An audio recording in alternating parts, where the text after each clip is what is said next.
ಜನ್ಮಾದ್ಯಸ್ಯ ಯತೋನ್ಮಯಾದಿತರತಶ್ಚಾರ್ಥೇಷ್ವಭಿಘ್ನಸ್ವರಾಟ್ ತೇನೇ ಬ್ರಹ್ಮಹೃದಾಯ ಆದಿಕವಯೇ ಮುಹ್ಯಂತಿ M ಸೂರಯಃ ತೇಜೋ ವಾರಿಮೃದಾಂ ಯಥಾ ವಿನಿಮಯೋ ಯತ್ರ ತ್ರಿಸರ್ಗೋ ಮೃಷಾ ಧಾಮ್ನಾ ಸ್ವೇನ ಸದಾ ನಿರಸ್ತಕುಹಕಂ ಸತ್ಯಂ ಪರಂ ಧೀಮಹಿ.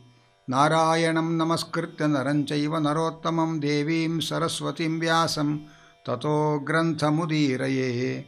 ಕೃಷ್ಣಾಯ ಯಾದವೇಂದ್ರಾಯ ಜ್ಞಾನಮುದ್ರಾಯ ಯೋಗಿನೇ ನಾಥಾಯ ರುಕ್ಮಿಣೀಶಾಯ ನಮೋ ವೇದಾಂತವೇದಿನೇ. ತಪಸ್ವಾಧ್ಯಾಯ ಶುಶ್ರೂಷಾ ಕೃಷ್ಣಪೂಜಾರತಂ ಮುನಿಂ ವಿಶ್ವೇಶಮಿಷ್ಟದಂ ವಂದೇ ಪರಿವ್ರಾಟ್ ಚಕ್ರವರ್ತಿನಂ. ಶ್ರೀಕೃಷ್ಣನ ಅವತಾರವಾಗಿದೆ. ವಸುದೇವ ದೇವಕಿಯರು ಬಹಳ ಸಂಭ್ರಮವನ್ನು ಅನುಭವಿಸಿದ್ದಾರೆ. ಮತ್ತು ಕೃಷ್ಣ ವಸುದೇವನಿಗೆ ಈಗಿಂದೀಗಲೇ ನನ್ನನ್ನು ತೆಗೆದುಕೊಂಡು ನಂದಗೋಕುಲಕ್ಕೆ ಹೋಗಿ ಯಶೋದೆಯ ಮಡಿಲಲ್ಲಿ ಮಲಗಿಸುವಂತ ಆಜ್ಞೆ ಮಾಡಿದ್ದಾನೆ. ಅದೇ ಪ್ರಕಾರ ವಸುದೇವ ಕೃಷ್ಣನನ್ನು ಹಿಡಿದುಕೊಂಡು ಬರ್ತಾ ಇದ್ದಾನೆ. ಕಾರಾಗೃಹದೆಲ್ಲ ಬಂಧನ ಆಗಿತ್ತು. ಆ ಕೃಷ್ಣನನ್ನು ತೆಗೆದುಕೊಂಡು ಬರುವಾಗ ಕಾರಾಗೃಹದ ಎಲ್ಲ ಬಾಗಿಲುಗಳು ಕೂಡ ತೆರೆದುಕೊಳ್ತು, ಎಲ್ಲ ಬಂಧನಗಳು ಕಳಚಿಕೊಳ್ತು. ಯಾಕೆಂದರೆ ಭವಬಂಧನದಿಂದಲೇ ಮೋಕ್ಷ ಕೊಡುವ, ಬಿಡುಗಡೆ ಕೊಡುವ ಭಗವಂತ ಕೈಯಲ್ಲಿರುವಾಗ ಈ ಕಾರಾಗೃಹದ ಬಂಧನಗಳು ಯಾವ ಲೆಕ್ಕ? ಹಾಗಾಗಿ ಕೃಷ್ಣನನ್ನು ಹಿಡಿದುಕೊಂಡು ವಸುದೇವ ಬರುವಾಗ ಕಾರಾಗೃಹದ ಎಲ್ಲ ಬಂಧನಗಳು, ಬಾಗಿಲುಗಳು ಎಲ್ಲವೂ ಕೂಡ ತೆರೆದುಕೊಳ್ತು. ಅನಾಯಾಸವಾಗಿ ವಸುದೇವ ಹೊರಗೆ ಬಂದಿದ್ದಾನೆ. ಹೊರಗಡೆ ಮಳೆ ಬೀಳ್ತಾ ಇದೆ. ಆಗ ಶೇಷದೇವರು ವಸುದೇವನ ತಲೆಯ ಮೇಲಿದ್ದ ಕೃಷ್ಣನ ಮೇಲೆ ಮಳೆಯ ನೀರು ಬೀಳದೇ ಇರಲಿ ಅಂಥೇಳಿ ಹೆಡೆಬಿಚ್ಚಿ ಕೃಷ್ಣನಿಗೆ ಛತ್ರನಾಗಿ ಸೇವೆ ಸಲ್ಲಿಸ್ತಾ ಇದ್ದಾರೆ. ಶ್ರೀವಾದರಾಜರು ಒಂದು ಚಮತ್ಕಾರ ಹೇಳ್ತಾರೆ. ಯಾಕೆ ಶೇಷದೇವರು ಹೆಡೆಬಿಚ್ಚಿ ಕೃಷ್ಣನ ಮೇಲೆ ಮಳೆಯ ನೀರು ಬೀಳದಂತೆ ಸೇವೆ ಮಾಡ್ತಾ ಇದ್ದಾರೆ ಅಂತಂದರೆ, ಅವರು ಕೃಷ್ಣನಿಗೆ ಅಣ್ಣನಾಗಿ ಬಲರಾಮನಾಗಿ ಹುಟ್ಟಿದ್ದಾನೆ. ಕೃಷ್ಣ ಸರ್ವೋತ್ತಮ ಸ್ವಾಮಿ. ಕೃಷ್ಣ ಸರ್ವೋತ್ತಮನಾಗಿರುವಾಗ ಅಣ್ಣನಾಗಿ ಹುಟ್ಟಿ ಅವನಿಗಿಂತ ಮೊದಲ ಮಾನ್ಯತೆಯನ್ನು ಪಡೆಯೋದರಿಂದ ಏನಾದರೂ ಅಪರಾಧ ಅಂತ ಅನಿಸಿದರೆ ಕೃಷ್ಣನ ಸೇವೆ ಮಾಡಿ ಅದನ್ನು ಪರಿಹಾರ ಮಾಡ್ಕೊಂಡ್ಬಿಡೋಣ ಅನ್ನುವ ಹವಣಿಕೆ ಇರಬೇಕು ಶೇಷದೇವರಿಗೆ. ಹಾಗೆ ಅಂತ ಶ್ರೀಮದ್ವಾದರಾಜರು ಉತ್ಪ್ರೇಕ್ಷೆ ಮಾಡ್ತಾ ಇದ್ದಾರೆ. ತುಂಬು ಪ್ರವಾಹದ ಯಮುನೆ ಕೃಷ್ಣನನ್ನು ಹಿಡಿದುಕೊಂಡು ಬರುವ ವಸುದೇವನಿಗೆ ತಾನಾಗಿಯೇ ದಾರಿ ಬಿಟ್ಟು ಬರೇ ಮೊಣಕಾಲಿನವರೆಗೆ ಮಾತ್ರ ನೀರು ಹಾಗೆ ಸುಲಭವಾಗಿ ದಾಟಿಕೊಂಡು ಹೋಗುವಂತೆ ಅನುಕೂಲ ಮಾಡಿಕೊಟ್ಟಿದ್ದಾಳಂತೆ. ಯಾಕೆ ಅಂತಂದರೆ ಶ್ರೀಮದ್ವಾದರಾಜರು ಹೇಳ್ತಾರೆ, ಹಿಂದೆ ಈ ಕೃಷ್ಣ ರಾಮಚಂದ್ರನಾಗಿದ್ದಾಗ ಎಲ್ಲ ನದಿಗಳ ಪತಿಯಾದ ಸಮುದ್ರ ರಾಜ ಸೇತುವೆ ಕಟ್ಟಲಿಕ್ಕೆ ಅವಕಾಶ ಕೊಡದೇ ಇದ್ದಾಗ ಸಿಟ್ಟುಗೊಂಡ ರಾಮಚಂದ್ರ ಬಾಣದ ಗುರಿಯನ್ನು ಸಮುದ್ರಕ್ಕೆ ಇಟ್ಟಾಗ ಸಮುದ್ರ ಎಲ್ಲ ಅಲ್ಲೋಲ ಕಲ್ಲೋಲವಾಗಿ ಶೋಷಣೆ ಆಗುವಂಥ ಸಂದರ್ಭ ಬಂದುಬಿಡ್ತು. ಇಷ್ಟು ಅನುಭವ ಆಗಿರಬೇಕಾದರೆ ನಮ್ಮ ಯಜಮಾನರಿಗೆ ನಾನು ಮೊದಲೇ ದಾರಿ ಬಿಟ್ಟರೆ ಕ್ಷೇಮ ಅಂತ ಯೋಚನೆ ಮಾಡಿ ಅದೇ ರಾಮ ಕೃಷ್ಣನಾಗಿ ಬರುವಾಗ ತನ್ನ ಯಜಮಾನರಾದ ನದಿಗಳಿಗೆಲ್ಲ ಯಜಮಾನ ಅಂದರೆ ಸಮುದ್ರ ಅಂತ. ಹಾಗಾಗಿ ಸಮುದ್ರ ದಾರಿ ಬಿಡದೇ ಇದ್ದಾಗ ಆದ ಅನರ್ಥವನ್ನು ನೆನಪಿಸಿಕೊಂಡು ನಾವು ಮೊದಲೇ ದಾರಿ ಬಿಟ್ಟು ಅಂಥ ಅನರ್ಥದಿಂದ ಬಚಾವಾಗೋಣ ಅಂತ ಹೀಗೆ ಯಮುನೆ ಯೋಚನೆ ಮಾಡಿರಬಹುದೇನೋ ಅಂತ ಇದ್ದಾರೆ. ಜೊತೆಯಲ್ಲಿ ಯಾರು ಕೃಷ್ಣನನ್ನು ಹೊತ್ತುಕೊಂಡು ಈ ಸಂಸಾರ ಸಾಗರದಲ್ಲಿ ಸಂಚಾರ ಮಾಡ್ತಾರೆ ಅವರಿಗೆ ಸಂಸಾರ ಸಾಗರದ ಪ್ರವಾಹವೂ ಕೂಡ ಕೇವಲ ಮೊಣಕಾಲಿನಷ್ಟು ಇಳಿದು ಬಹಳ ಸುಲಭವಾಗಿ ಸಂಸಾರ ದಾಟಲಿಕ್ಕೆ ಅನುಕೂಲವಾಗತ್ತೆ ಅನ್ನುವುದನ್ನು ಜಗತ್ತಿಗೆ ತಿಳಿಸುವ ಸಲುವಾಗಿ ಆ ಯಮುನೆ ಪ್ರವಾಹವನ್ನು ಪಕ್ಕಕ್ಕೆ ಸರಿಸಿ ವಸುದೇವನಿಗೆ ದಾರಿ ಮಾಡಿಕೊಟ್ಟಿದ್ದಾಳೆ. ಅತ್ತ ಕಡೆ ಏನಾಗಿದೆ ಅಂತಂದರೆ, ನಂದಗೋಪ ಕಂಸನಿಗೆ ತೆರಿಗೆ ಕಟ್ಟಬೇಕು ಅಂತ ಹೇಳಿ ಹೊರಟಿದ್ದ ಮಥುರಾಪಟ್ಟಣಕ್ಕೆ. ತುಂಬು ಗರ್ಭಿಣಿಯಾದ ಯಶೋದೆ ನಾನೂ ಬರ್ತೇನೆ ಅಂತ ಹೊರಟಿದ್ಲು. ಆದರೆ ಯಮುನಾ ನದಿ ತೀರಕ್ಕೆ ಬರುವಾಗ ಅವಳಿಗೆ ಪ್ರಸವ ವೇದನೆ ಶುರುವಾಯಿತು. ಹಾಗಾಗಿ ಯಮುನಾ ನದಿಯ ತೀರದಲ್ಲೇ ವಸ್ತ್ರದ ಡೇರೆ ನಿರ್ಮಾಣ ಮಾಡಿಕೊಂಡು ಅಲ್ಲಿ ಅವರೆಲ್ಲ ವಾಸ ಮಾಡಿದ್ದಾರೆ. ವಸುದೇವ ಹೋಗಿದ್ದಾನೆ. ಯಶೋದೆಗೆ ಮಗು ಆಗಿದೆ. ಆದರೆ ದುರ್ಗಾದೇವಿಯೇ ಹೆಣ್ಣು ಕೂಸಾಗಿ ಯಶೋದೆಗೆ ಅವತಾರ ಮಾಡಿದ್ದಾಳೆ. ಆ ತಮೋಗುಣದ ನಿಯಾಮಕಳಾದ ದುರ್ಗೆ ಯಶೋದೆಗೆ ಗಾಢ ನಿದ್ರೆ ಬರುವಂತೆ ಮಾಡಿದ್ದಾಳೆ. ಹಾಗಾಗಿ ಮಗು ಆದ ಅನುಭವ ಆಯಿತೇ ಹೊರತು ಮಗು ಹೆಣ್ಣೋ ಗಂಡೋ ಯಾವುದೂ ಎಚ್ಚರವಾಗಲಿಲ್ಲ. ವಸುದೇವ ಆ ಕೃಷ್ಣನನ್ನು ಅಲ್ಲಿ ಮಲಗಿಸಿ ಅಲ್ಲಿ ಆಗ ತಾನೇ ಅವತರಿಸಿದ ದುರ್ಗೆಯನ್ನು ಹಿಡಿದುಕೊಂಡು ವಾಪಸ್ಸು ಬಂದ. ದುರ್ಗೆಯನ್ನು ಹಿಡಿದುಕೊಂಡು ಮಥುರಾಪಟ್ಟಣದ ಕಾರಾಗೃಹದ ಒಳಗೆ ಬರುವಾಗ ಮತ್ತೆಲ್ಲ ಬಾಗಿಲುಗಳು ಮೊದಲಿನಂತೆ ಬಂಧನ ಆಯಿತು. ಯಾಕೆ ಅಂದರೆ ತಮೋಗುಣದ ಮೂಲಕ ಜಗತ್ತನ್ನೇ ಬಂಧನಕ್ಕೆ ಒಳಪಡಿಸುವವಳು ದುರ್ಗೆ. ಹೋಗುವಾಗ ಮೋಕ್ಷಪ್ರದನಾದ ಮುಕುಂದನನ್ನು ಹೊತ್ತುಕೊಂಡು ಹೋಗಿದ್ದಾನೆ. ಬರುವಾಗ ಬಂಧಕ ಶಕ್ತಿ ಎಂಬುದಾಗಿಯೇ ಪ್ರಸಿದ್ಧಳಾದ ದುರ್ಗೆಯನ್ನು ಹಿಡಿದುಕೊಂಡು ಬಂದ. ಎಲ್ಲ ಕಾರಾಗೃಹದ ಬಾಗಿಲುಗಳ ಬಂಧನ ಆಯಿತು. ಕಾವಲುಗಾರರಿಗೆ ಎಚ್ಚರಿಕೆಯಾಯಿತು. ಕಂಸನಿಗೆ ಸುದ್ದಿ ಮುಟ್ಟಿತು. ಕಂಸ ರಾತ್ರೆಲ್ಲ ನಿದ್ದೆ ಕೆಟ್ಟು ಕೂತಿದ್ದ. ಓಡಿ ಬಂದ. ದೇವಕಿಯ ಕೈಯಲ್ಲಿ ಆ ಹೆಣ್ಣು ಕೂಸನ್ನು ಕಸಿದುಕೊಂಡ. ದೇವಕಿ ಅಂಗಲಾಚಿ ಬೇಡಿಕೊಳ್ತಾ ಇದ್ದಾಳೆ, ಹುಟ್ಟಿದ ಎಲ್ಲ ಗಂಡು ಮಕ್ಕಳನ್ನು ನೀನು ಸಂಹಾರ ಮಾಡದಿ, ಇದೊಂದು ಹೆಣ್ಣು ಮಗು, ಇದನ್ನಾದರೂ ನನಗೆ ಉಳಿಸು ಅಂತ ಹೇಳಿ ದೈನ್ಯದಿಂದ ಕೇಳ್ತಾ ಇದ್ದಾಳೆ.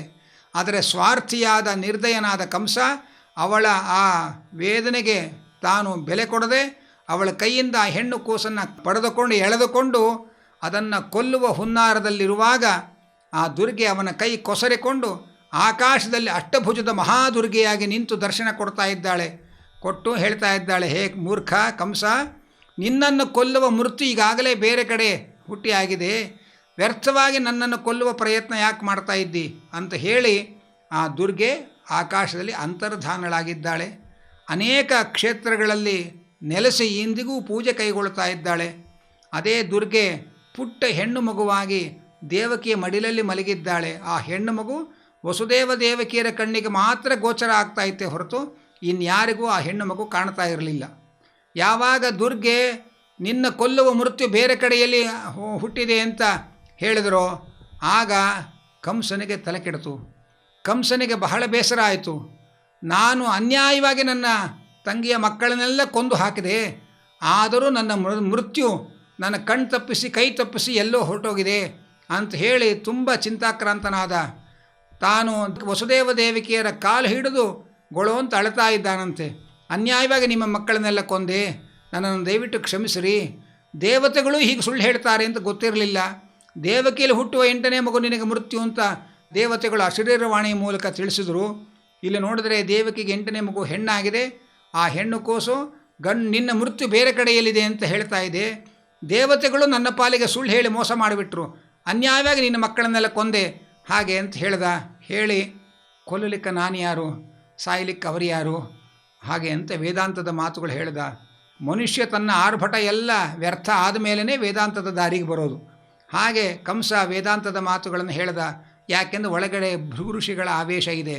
ವಸುದೇವ ದೇವಕಿಯರು ಪ್ರಾಮಾಣಿಕವಾಗಿ ಇದು ಭಗವಂತನ ಸಂಕಲ್ಪ ಅಂತ ಅರಿತುಕೊಂಡರು. ಅದೇ ಕಂಸ ಇಷ್ಟು ಸಮಾಧಾನಪಡಿಸಿ ಕ್ಷಮೆ ಕೇಳಿದವನು ಅರಮನೆಗೆ ಹಿಂತಿರಳಿ ಹೋದ. ಅರಮನೆಯಲ್ಲಿ ತುರ್ತು ಸಭೆ ಕರೆದ. ಎಲ್ಲ ತನ್ನ ದೈತ್ಯ ಮಂತ್ರಿಗಳನ್ನೆಲ್ಲ ಸಭೆ ಕರೆದು ಆ ದುರ್ಗೆ ಹೇಳಿದ ಮಾತನ್ನು ಸಭೆಯಲ್ಲಿ ಘೋಷಣೆ ಮಾಡಿದ. ಆ ದುರ್ಗೆ ಹೇಳಿದೆ, ನನ್ನ ಮೃತ್ಯು ಬೇರೆ ಕಡೆಯಲ್ಲಿ ಹುಟ್ಟಿದೆ ಅಂತ ಹೇಳ್ತಾ ಇದೆ, ಆದ್ದರಿಂದ ಆ ಮೃತ್ಯುವನ್ನು ಪತ್ತೆ ಮಾಡಿ ಕೊಲ್ಲಬೇಕು, ಅದಕ್ಕೇನು ಮಾಡಬೇಕು ಅಂತೆಲ್ಲ ಸಭೆ ಸೇರಿಸಿ ಕೇಳ್ತಾ ಇದ್ದಾನೆ. ಆಗ ಆ ಸಭೆಯಲ್ಲಿ ಅವರೆಲ್ಲ ಹೇಳ್ತಾ ಇದ್ದಾರೆ, ಮೂಲಂ ವಿಷ್ಣುರ್ಹಿ ದೇವಾನಾಂ ಯತ್ರ ಧರ್ಮ ಸನಾತನಃ. ಈ ಧರ್ಮಾಚರಣೆಗೆಲ್ಲ ಮೂಲ ವಿಷ್ಣು. ಆ ವಿಷ್ಣುವಿಗೆ ಧರ್ಮಾಚರಣೆ, ದೇವತೆಗಳಿಗೆ ಮೂಲ ವಿಷ್ಣು. ಆ ದೇವತೆಗಳಿಗೆ ಬ್ರಾಹ್ಮಣರು, ಗೋವುಗಳು, ವೇದಶಾಸ್ತ್ರಗಳು ಇದೆಲ್ಲ ಮೂಲಾಧಾರ. ಯಾಕೆಂದರೆ ಆ ಬ್ರಾಹ್ಮಣರಾದವರು ಹಸುಗಳು ಕೊಡುವ ಹಾಲಿನಿಂದ ಬೇಕಾದ ಹವಿಸ್ಸನ್ನು ತಯಾರು ಮಾಡಿಕೊಂಡು ಅಗ್ನಿಯಲ್ಲಿ ಹೋಮ ಹವನ ಮಾಡಿ ದೇವತೆಗಳನ್ನು ಸಂತೋಷಪಡಿಸಿ ಬಲಪಡಿಸ್ತಾರೆ. ದೇವತೆಗಳ ಮೂಲಕ ವಿಷ್ಣು ಬಲಿಷ್ಠನಾಗ್ತಾನೆ. ಆದ್ದರಿಂದ ಎಲ್ಲಿ ಯಜ್ಞಯಾಗಗಳು ನಡೀತಾ ಇದೆ, ಎಲ್ಲಿ ಹಸುಗಳು ನೆಲೆಸಿವೆ, ಎಲ್ಲಿ ವೇದಶಾಸ್ತ್ರಗಳ ಅಧ್ಯಯನದ ಪರಂಪರೆ ಇದೆ, ಆ ಎಲ್ಲವನ್ನು ಕೂಡ ಹಾಳು ಮಾಡಬೇಕು. ಬ್ರಾಹ್ಮಣರನ್ನು ಹಾಳು ಮಾಡಬೇಕು, ನಾಶ ಮಾಡಬೇಕು. ಜೊತೆಯಲ್ಲಿ ಎಲ್ಲಿ ಹತ್ತಿರದಲ್ಲಿ 10 ದಿವಸದ ಒಳಗಿನ ಮಕ್ಕಳು ಎಲ್ಲೆಲ್ಲಿ ಹುಟ್ಟಿದ್ದಾರೆ ಅಂಥೇಳಿ ಪತ್ತೆ ಹಚ್ಚಿ ಅದನ್ನು ಆ ಮಕ್ಕಳನ್ನೆಲ್ಲ ಕೊಲ್ಲುವ ಕಾರ್ಯಕ್ರಮ ಮಾಡಬೇಕು. ಒಂದು ರೀತಿ ನವಜಾತ ಶಿಶುಗಳ ಹತ್ಯಾ ಆಂದೋಲನ ಕಾರ್ಯಕ್ರಮ ಅಂತ ಒಂದು ಬೃಹತ್ ಯೋಜನೆಯನ್ನು ಕಂಸ ವ್ಯವಸ್ಥೆ ಮಾಡ್ತಾ ಇದ್ದಾನೆ. ಅತ್ತ ಕಡೆಯಲ್ಲಿ ಯಶೋಧ ನಂದಗೋಪರು ಬೆಳಗ್ಗೆ ಎದ್ದು ನೋಡಿದರು. ತಮಗೆ ಕೃಷ್ಣ ಮಗನಾಗಿ ಅವತಾರ ಮಾಡಿದ್ದಾನೆ ಅಂತಲೇ ಭಾವಿಸಿಕೊಂಡರು. ಆ ಕೃಷ್ಣಾವತಾರದ ಸಂಭ್ರಮವನ್ನು ಅವರೆಲ್ಲರೂ ಕೂಡ ಆಚರಣೆ ಮಾಡ್ತಾ ಇದ್ದಾರೆ. ಸಾವಿರಾರು ಗೋವುಗಳನ್ನು ಈ ಪುತ್ರೋತ್ಸವದ ಸಂಭ್ರಮದಲ್ಲಿ ನಾನು ಬ್ರಾಹ್ಮಣರಿಗೆ ದಾನ ಕೊಡ್ತೇನೆ ಅಂತ ಅವನು ದಾನದ ಸಂಕಲ್ಪ ಮಾಡ್ದ. ಎಲ್ಲರೂ ಕೂಡ ಸೌಮಂಗಲ್ಯಗಿರೋ ವಿಪ್ರಾಹ ಸೂತಮಾಗದ ಬಂದಿನಃ ಗಾಯಕಾಷ್ಟ ಜಗುರು ನೇದುಹು ಭೇರ್ಯೋ ದುಂದುಭಯೋ ಮುಹುಹು. ಎಲ್ಲ ಕಡೆ ಬ್ರಾಹ್ಮಣರು ವೇದೋಕ್ತವಾದ ಮಂಗಲ ಆಶೀರ್ವಚನ ಮಂತ್ರಗಳನ್ನು ಪಠನ ಮಾಡ್ತಾ ಇದ್ದಾರೆ. ಸೂತಮಾಗದ ಬಂದಿಗಳೆಲ್ಲ ಭಗವಂತನ ಸ್ತೋತ್ರ ಮಾಡ್ತಾ ಇದ್ದಾರೆ. ಅನಂತರ ಎಲ್ಲರೂ ಕೂಡ ಮಂಗಳವಾದ ಗಾಯನಗಳನ್ನು ಮಾಡ್ತಾ ಇದ್ದಾರೆ. ಆಮೇಲೆ ಆ ಭೇರಿ ದುಂದುಭಿಗಳು ಮೊಳಗುತ್ತಾ ಇವೆ. ಎಲ್ಲ ಪ್ರಜೆಗಳು ಕೂಡ ಅವರವರ ಮನೆಯ ಮುಂದೆ ಆ ರಂಗವಲ್ಲಿಗಳನ್ನು ಹಾಕಿ ಸಂಭ್ರಮಿಸ್ತಾ ಇದ್ದಾರೆ. ಮೊದಲೇ ಗೊಲ್ಲರ ಕೇರಿ ಅದು. ಹಾಗಾಗಿ ಅವರೆಲ್ಲ ಪರಸ್ಪರ ಹಾಲು ತುಪ್ಪ ಮೊಸರುಗಳನ್ನು ಎರಚಾಡಿಕೊಂಡು ಸಂಭ್ರಮವನ್ನು ಆಚರಿಸ್ತಾ ಇದ್ದಾರೆ. ಓಕುಳಿಯನ್ನು ಮಾಡಿ ಓಕುಳಿ ನೀರನ್ನೆಲ್ಲ ಪರಸ್ಪರ ಎರಚಾಡಿಕೊಂಡು ಸಿಂಪಡಿಸಿಕೊಂಡು ಆ ಕೃಷ್ಣಾವತಾರದ ಸಂಭ್ರಮವನ್ನು ಆಚರಣೆ ಮಾಡ್ತಾ ಇದ್ದಾರೆ. ಬಂದವರಿಗೆಲ್ಲ ಮಗು ನೋಡಲಿಕ್ಕೆ ಎಲ್ಲರೂ ಬರ್ತಾ ಇದ್ದಾರೆ. ಕೃಷ್ಣನನ್ನು ನೋಡಲಿಕ್ಕೆ ಬಂದವರೆಲ್ಲ ಕೈಯಲ್ಲಿ ಉಡುಗೊರೆ ಹೊತ್ತು ಬರ್ತಾ ಇದ್ದಾರೆ. ಅವರಿಗೆಲ್ಲರಿಗೂ ಕೂಡ ಇವರು ಕೂಡ ಅನೇಕ ಉಡುಗೊರೆಗಳು ಕೊಟ್ಟು ಆ ಸಂಭ್ರಮದ ಆಚರಣೆಯನ್ನು ಮಾಡ್ತಾ ಇದ್ದಾರೆ. ಇಷ್ಟೆಲ್ಲ ಕೃಷ್ಣಾವತಾರದ ಉತ್ಸವದ ಸಂಭ್ರಮದ ಆಚರಣೆ ಎಲ್ಲ ಮುಗಿದು 1 ತಿಂಗಳಾಯಿತು. ಆಗ ನಂದಗೋಪ ತೆರಿಗೆ ಕಟ್ಟಲಿಕ್ಕೆ ಅಂತ ಮತ್ತೆ ಮಥುರಾ ಪಟ್ಟಣಕ್ಕೆ ಬಂದ. ಕಂಸನಿಗೆ ತೆರಿಗೆ ಕಟ್ಟಿದ. ಹಿಂತಿರುಗಿ ಹೋಗುವಾಗ ವಸುದೇವ ನಂದಗೋಪ ಬಂದಿದ್ದಾನೆ ಅಂತ ಗೊತ್ತಾಯಿತು. ವಸುದೇವ ನಂದಗೋಪನನ್ನು ಭೇಟಿ ಮಾಡ್ತಾ ಇದ್ದಾನೆ.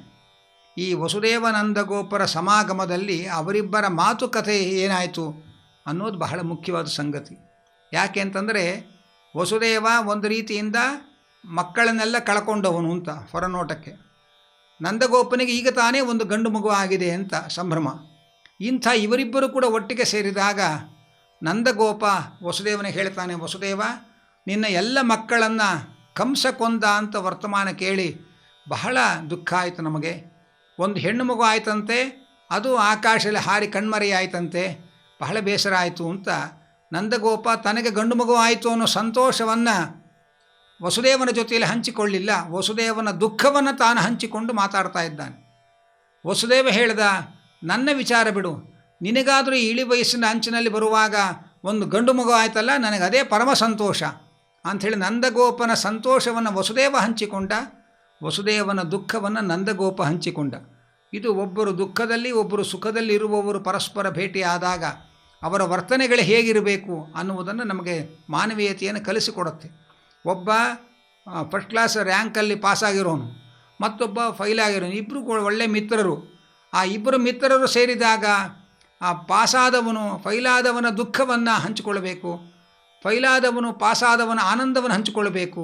ಇದು ಮನುಷ್ಯನ ನಡವಳಿಕೆ ಹೀಗಿರಬೇಕು ಅನ್ನುವಂಥ ಒಂದು ಮಾರ್ಮಿಕವಾದ ಎಚ್ಚರಿಕೆಯನ್ನು ಅವರಿಬ್ಬರ ಸಂವಾದದ ಮೂಲಕ ನಮಗೆ ಭಾಗವತ ಪರಿಚಯ ಮಾಡಿಕೊಡುತ್ತೆ.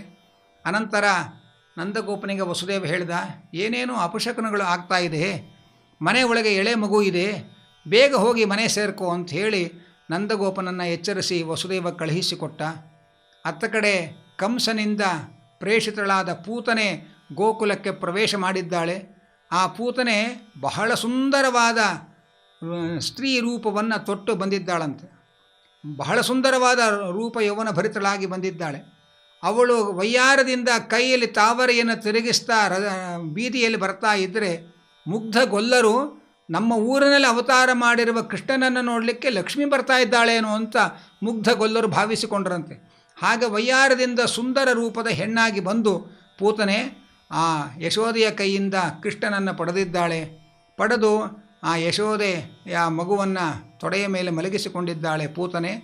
ಆ ಮಲಗಿಸಿಕೊಂಡು ತನ್ನ ದ್ವೇಷ ತುಂಬಿದ ಹಾಲಾಹಲವನ್ನು ಹಾಲಿನ ನೆಪದಲ್ಲಿ ಆ ಮಗುವಿಗೆ ಕುಡಿಸ್ತಾ ಇದ್ದಾಳೆ.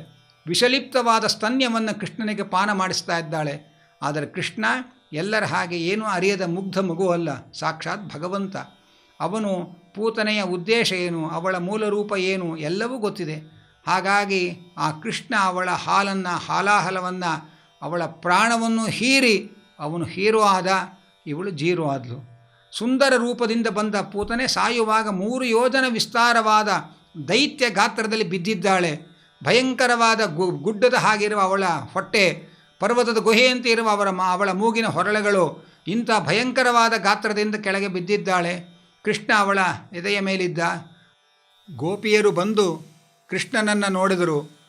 ಪೂತನೆ ಸತ್ತಿರುವುದನ್ನು ನೋಡಿದರು, ಗಾಬರಿಯಾದರು. ಅವರೆಲ್ಲ ಕೃಷ್ಣನಿಗೆ ಬಾಲರಕ್ಷಾ ಸ್ತೋತ್ರವನ್ನು ಪಠಿಸುವ ಮೂಲಕ ರಕ್ಷೆಯನ್ನು ಕೋರಿದರು. ಬಾಲರಕ್ಷಾ ಸ್ತೋತ್ರ ಅಂತಂದರೆ ಅದು ಭಗವಂತನ ಬೇರೆ ಬೇರೆ ರೂಪಗಳು ನಮ್ಮ ಮಗುವಿನ ಬೇರೆ ಬೇರೆ ಅಂಗಾಂಗಗಳನ್ನು ರಕ್ಷಣೆ ಮಾಡಲಿ, ನಮ್ಮ ಮಗು ಮನೆಯೊಳಗಿರುವಾಗ, ಹೊರಗಡೆ ಆಟ ಆಡುವಾಗ ಇಂಥಿಂಥ ಭಗವದ್ ರೂಪಗಳು ನಮ್ಮ ಮಗುವನ್ನು ರಕ್ಷಣೆ ಮಾಡಲಿ ಅಂತ ಕೋರತಕ್ಕಂಥ ಒಂದು ಬಾಲರಕ್ಷಾ ಸ್ತೋತ್ರ. ಅಷ್ಟರಲ್ಲಿ ನಂದಗೋಪ ಬಂದು ಆ ವಸುದೇವನ ಮಾತು ನೆನಪಿಸಿಕೊಂಡ. ಏನೇನೋ ಅಪಶಕನಗಳಾಗ್ತಾಯಿದೆ, ಬೇಗ ಮನೆ ಹೋಗಿ ಸೇರ್ಕೋ ಅಂತ ಹೇಳಿದ್ರು. ಇಲ್ಲಿ ಬಂದು ನೋಡೋದಿಂದ ದೊಡ್ಡ ರಾಕ್ಷಸಿ ಸತ್ತಿದ್ದಾಳೆ, ಸದ್ಯಕ್ಕೆ ನಮ್ಮ ಕೃಷ್ಣನಿಗೇನೂ ಆಗಿಲ್ವಲ್ಲ ಅಂತ ಓಡಿ ಹೋಗಿ ಕೃಷ್ಣನನ್ನು ಎತ್ತುಕೊಂಡ. ಆನಂತರ ಹಸುವು ಕಟ್ಟಿರುವ ಸ್ಥಳಕ್ಕೆ ಹೋಗಿದ್ದಾರೆ. ಹಟ್ಟಿಗೆ ಹೋಗಿ ಹಸುವಿನ ಹಿಂದಕ್ಕೆ ಕರೆದುಕೊಂಡು ಹಸುವಿನ ಬಾಲವನ್ನು 3 ಬಾರಿ ನಿವಾಳಿಸಿ ದೃಷ್ಟಿ ತೆಗೆದಿದ್ದಾರೆ. ಹಸು ನಿಂತ ನೆಲದ ಪಾದಬುಡದ ಮಣ್ಣನ್ನು ತೆಗೆದು ಕೃಷ್ಣನಿಗೆ ತಿಲಕ ಹಚ್ಚಿದ್ದಾರೆ. ಆ ಕಾಲದ ಜಾನಪದ ಸಂಪ್ರದಾಯದ ಎಲ್ಲ ದೃಷ್ಟಿ ಪರಿಹಾರದ ಉಪಾಯಗಳನ್ನೆಲ್ಲ ಆಚರಣೆ ಮಾಡಿದ್ದಾರಂತೆ. ಏನಾದರೂ ಕಾಯಿಲೆ ಬಂದಿದ್ದರೆ ಉಪಚಾರ ಮಾಡಿಸಿಕೊಂಡ್ರೂ ಒಳಗೇನು ಆನಂದ ಆಗಲ್ಲ. ಆದರೆ ಏನೂ ಆಗದೇ ಇದ್ದಾಗ ಏನೂ ಆಗಿದೆ ಅಂತ ಎಲ್ಲರೂ ಉಪಚಾರ ಮಾಡಿದ್ರೆ ಒಳಗಿಂದೊಳಗೆ ಅದನ್ನು ಆಸ್ವಾದನೆ ಮಾಡೋಕ್ಕೊಂದು ಖುಷಿ ಇರುತ್ತೆ. ನಮ್ಮ ಕೃಷ್ಣ ನಿರಾಮಯ, ಅವನಿಗೆ ಯಾವ ತೊಂದರೆಯೂ ಇಲ್ಲ, ಯಾವ ರೋಗ ರುಜಿನಗಳೂ ಇಲ್ಲ. ಹಾಗಿದ್ದರೂ ಕೃಷ್ಣನಿಗೆ ಏನೋ ಆಗಿದೆ ಅಂತ ಇವರೆಲ್ಲ ಆತಂಕದಿಂದ ಭಕ್ತಿಯಿಂದ ಸೇವೆ ಮಾಡಿದರಲ್ಲ, ಕೃಷ್ಣ ಅವರೆಲ್ಲರ ಸೇವೆಯನ್ನು ಸ್ವೀಕಾರ ಮಾಡಿದ. ಆ ಪೂತನೆ ಯಾರು ಅಂದರೆ ರಾಮಾವತಾರ ಕಾಲದಲ್ಲಿ ರಾಮನಿಂದ ಹತಳಾದ ತಾಟಕೆಯೇ ಈಗ ಪೂತನೆಯಾಗಿ ಬಂದಿದ್ದಾಳೆ. ಆ ತಾಟಕೆಯ ತಮಸ್ಸಿನ ಸಾಧನೆ ಇನ್ನೂ ಬಗೆಹರಿದಿರಲಿಲ್ಲ. ಈಗ ಕೃಷ್ಣನ ಮೇಲೆ ದ್ವೇಷದಿಂದ ಹಾಲಾಹಲಲಿಪ್ತವಾದ ಸ್ತನ್ಯವನ್ನು ಪಾನ ಮಾಡಿಸಿ ಅದರ ಪಾಪದಿಂದ ಅವಳು ಸತ್ತು ತಮಸ್ಸಿಗೆ ಸೇರ್ತಾ ಇದ್ದಾಳೆ. ಜೊತೆಯಲ್ಲಿ ಆ ತಾಟಕೆಯ ಜೊತೆಯಲ್ಲಿ ಆ ಶರೀರದಲ್ಲಿ ಊರ್ವಶಿಯೂ ಸೇರಿದ್ದಾಳೆ. ಅವಳು ಶಾಪದಿಂದ ಅಸುರ ಸ್ತ್ರೀಯಾಗಿ ಹುಟ್ಟಬೇಕಾಗಿತ್ತು. ಹಾಗಾಗಿ ಪೂತನೆಯ ಶರೀರದಲ್ಲಿ ಊರ್ವಶಿ ಸೇರಿದ್ದಾಳೆ.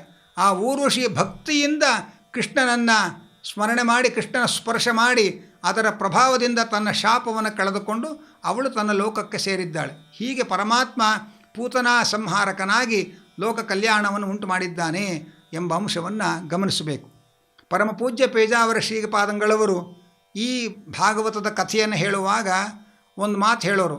ಏನೆಂದರೆ, ಹೇಗೆ ಪೂತನೆ ಬರುವಾಗ ಬಹಳ ಸುಂದರ ಹೆಣ್ಣಿನ ರೂಪ ತೊಟ್ಟು ಬಂದು ಒಳಗಡೆ ಕೃಷ್ಣನ ಮೇಲೆ ಪ್ರಬಲವಾದ ದ್ವೇಷ, ಅದರ ಹೊರಗಡೆ ಪ್ರೇಮ ಅನುರಾಗದ ನಾಟಕ ಆಡಿ ಕೃಷ್ಣನನ್ನೇ ಮುಗಿಸಬೇಕು ಅಂತ ಹವಣಿಕೆಯಲ್ಲಿ ಬಂದಿದ್ದಳೋ, ಅದರಂತೆ ನಮ್ಮ ಕೆಲವು ಶಿಕ್ಷಣ ಸಂಸ್ಥೆಗಳು ಹಿಂದೂ ಧರ್ಮವನ್ನೇ ನಾಶ ಮಾಡಬೇಕು ಅನ್ನುವಂತಹ ಭಯಂಕರವಾದ ದುರುದ್ದೇಶವನ್ನು ಒಳಗೆ ತುಂಬಿಕೊಂಡು ಹೊರಗಡೆ ಅದ್ಭುತವಾದಂತಹ ಶಿಸ್ತು, ಆಕರ್ಷಣೆಗಳು, ಎಲ್ಲ ರೀತಿಯ ಬಾಹ್ಯಾಕರ್ಷಣೆಗಳನ್ನು ಇಟ್ಟುಕೊಂಡಿರುತ್ತೆ. ಆ ಯಶೋದೆ ತಾನಾಗಿ ಪೂತನೆ ಕೈಗೆ ಮಕ್ಕಳು ಕೊಟ್ಟ ಮಗನನ್ನು ಕೊಟ್ಟ ಹಾಗೆ ನಮ್ಮ ತಾಯಂದಿರೆಲ್ಲ ತಮ್ಮ ಮಕ್ಕಳನ್ನು ಈ ಶಿಕ್ಷಣ ಸಂಸ್ಥೆ ಅನ್ನುವಂತಹ ಪೂತನೆ ಕೈಗೆ ಒಪ್ಪಿಸ್ತಾ ಇದ್ದಾರೆ. ಅವರೆಲ್ಲರೂ ಕೂಡ ನಮ್ಮ ಹಿಂದೂ ಧರ್ಮದ ಮೇಲೆಯೇ ಪ್ರಬಲವಾದ ದ್ವೇಷ ಇಟ್ಕೊಂಡು ಹಿಂದೂ ಸಂಸ್ಕೃತಿಯನ್ನೇ ನಾಶ ಮಾಡುವಂತಹ ಶಿಕ್ಷಣ ಸಂಸ್ಥೆಗಳಿವೆ. ಆದ್ದರಿಂದ ನಮ್ಮ ಯಶೋದೆಯರು ತಮ್ಮ ಮಕ್ಕಳನ್ನು ಪೂತನೆ ಕೈಗೆ ಕೊಡುವ ಮುಂಚೆ ಯೋಚನೆ ಮಾಡಲಿ ಹಾಗೆ ಅಂತ ಅವರು ಪೂಜ್ಯ ಶ್ರೀಪಾದಂಗಳವರು ತಮ್ಮ ಪ್ರವಚನದಲ್ಲಿ ಹೇಳ್ತಾ ಇದ್ದರು. ಹೀಗೆ ಕೃಷ್ಣ ಪರಮಾತ್ಮ ಪೂತನ ಸಂಹಾರ ಮಾಡಿ ಭಗವಂತ ಎಲ್ಲ ಸಜ್ಜನರಿಗೆ ಸಂತೋಷವನ್ನು ಕೊಟ್ಟಿದ್ದಾನೆ. ಪೂತನ ಸಂಹಾರ ಏನಾಗಿದೆ, ಇಲ್ಲಿ ಆ ಪೂತನೆಯ ಸಂಹಾರದ ಕಥೆ ಹೇಳುವಾಗ ಭಾಗವತದಲ್ಲಿ ಆ ಪೂತನೆ ದ್ವೇಷದಿಂದ ಕೃಷ್ಣನಿಗೆ ವಿಷ ಉಣಿಸಿದಳು, ಆದರೂ ಅವಳಿಗೆ ಸದ್ಗತಿಯಾಯಿತು. ಇನ್ನು ಭಕ್ತಿಯಿಂದ ಭಗವಂತನನ್ನು ನೆನೆದರೆ ಸೇವೆ ಮಾಡಿದರೆ ಅವರಿಗೆ ಸದ್ಗತಿ ಆಗತ್ತೆ ಅಂತ ಏನು ಹೇಳಬೇಕು ಅನ್ನುವಂಥ ರೀತಿ ಒಂದು ಮಾತು ಬರುತ್ತೆ. ಈ ಮಾತಿನ ಆಧಾರದಲ್ಲಿ ಕೆಲವರು ಭಗವಂತನ ಮೇಲಿನ ದ್ವೇಷ ಮಾಡಿದರೂ ಕೂಡ ಸದ್ಗತಿ ಆಗತ್ತೆ, ಮೋಕ್ಷವಾಗತ್ತೆ ಅಂತ ವ್ಯಾಖ್ಯಾನ ಮಾಡ್ತಾ ಇದ್ದಾರೆ. ಯಾಕೆಂದರೆ ಮೋಕ್ಷಕ್ಕೆ ಭಗವಂತನ ಸ್ಮರಣೆ ಬೇಕು ಅಷ್ಟೇ. ಆ ಸ್ಮರಣೆ ದ್ವೇಷದಿಂದ ಬಂದರೂ ಪರವಾಗಿಲ್ಲ, ಭಕ್ತಿಯಿಂದ ಬಂದರೂ ಪರವಾಗಿಲ್ಲ, ಒಟ್ಟು ಭಗವಂತನ ಸ್ಮರಣೆಯಿಂದ ಮೋಕ್ಷ. ನಾವು ಯಾರನ್ನು ಪ್ರೀತಿ ಮಾಡ್ತೇವೆ ಅವರನ್ನು ನೆನೆಸಿಕೊಳ್ಳುವುದಕ್ಕಿಂತಲೂ ಯಾರ ಮೇಲೆ ನಮಗೆ ದ್ವೇಷ ಅವರನ್ನೇ ನಾವು ತುಂಬ ನೆನಪಿಸಿಕೊಳ್ತೇವೆ. ಹಾಗಾಗಿ ದ್ವೇಷ ಇದ್ದಾಗ ತುಂಬ ನೆನಪು ಕಾಡ್ತಾ ಇರುತ್ತೆ, ಭಗವಂತನ ಸ್ಮರಣೆ ತುಂಬ ಬರುತ್ತೆ. ಆದ್ದರಿಂದ ದ್ವೇಷದಿಂದ ಬಂದರೂ ಭಗವಂತನ ಸ್ಮರಣೆ ಅದು ನಮಗೆ ತಾರಕವಾಗತ್ತೆ, ಮೋಕ್ಷಕ್ಕೆ ಸಾಧನವಾಗತ್ತೆ ಅನ್ನುವ ಸಿದ್ಧಾಂತವನ್ನೇ ಮಂಡಿಸಿದಂತಹ ವಿಚಿತ್ರವಾದ ಮಹಾನುಭಾವರಿದ್ದಾರೆ. ಶ್ರೀಮದ್ ವಾದರಾಜರು ಬಹಳ ಸುಂದರವಾಗಿ ಒಂದು ಮಾತು ಹೇಳ್ತಾರೆ.